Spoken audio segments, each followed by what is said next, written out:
தற்போதைய அண்மை செய்தி. சென்னை ஸ்டான்லி அரசு மருத்துவமனை வார்டில் நடைபெறும் கட்டுமான பணியால் நோயாளிகள் அவதியடைந்து வருகின்றனர்.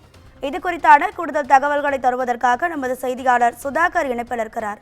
சுதாகர், வணக்கம். அங்க எந்த மாதிரியான கட்டுமான பணிகள் நடைபெற்றிருக்கு? இதனால நோயாளிகள் எப்படியான அவதிக்குள்ளாகி இருக்காங்க? உங்க முழு விவரங்களை சொல்லுங்க. வணக்கம் ராதிகா. வட சென்னை ராயபுரம் பகுதியில் அமைந்துள்ள அரசு ஸ்டான்லி மருத்துவமனையில் சென்னை மட்டுமல்லாது பிற மாவட்டங்களில் இருந்தும் சிகிச்சைக்காக வந்து இங்கு சிகிச்சை பெற்று செல்கின்றனர். இந்த நிலையில் நோயாளிகள் இருக்கக்கூடிய வார்டில் உள்ளே இயந்திரம் வைத்து டைல்ஸ் பதிக்கும் பணியானது தற்போது நடைபெற்று வரும் இந்த சம்பவம் அந்த அதிர்ச்சியை ஏற்படுத்தியிருக்கிறது. சிகிச்சை பெற்று வரும் நோயாளிகள் தற்போது நடைபெற்று வரும் பணியால் நோயாளிகள் ஓய்வெடுக்க முடியாத சூழ்நிலையானது இந்த பணியினால் ஏற்பட்டிருக்கிறது. நோயாளிகளை வேறு வார்டுக்கு மாற்றிய பிறகே அல்லது வேறு ஏதேனும் மாற்று ஏற்பாடு செய்த பிறகு இந்த டைல்ஸ் பதிக்கும் பணியை மருத்துவமனை நிர்வாகம் மேற்கொண்டு இருந்திருக்கலாம்.